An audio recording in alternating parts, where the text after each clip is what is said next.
In front of me is Tank 3 Pro, and today I would like to show you how you can rename it.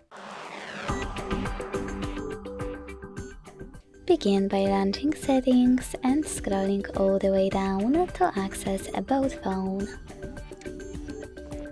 Then just click on device name under Basic Info and type in wherever you want to.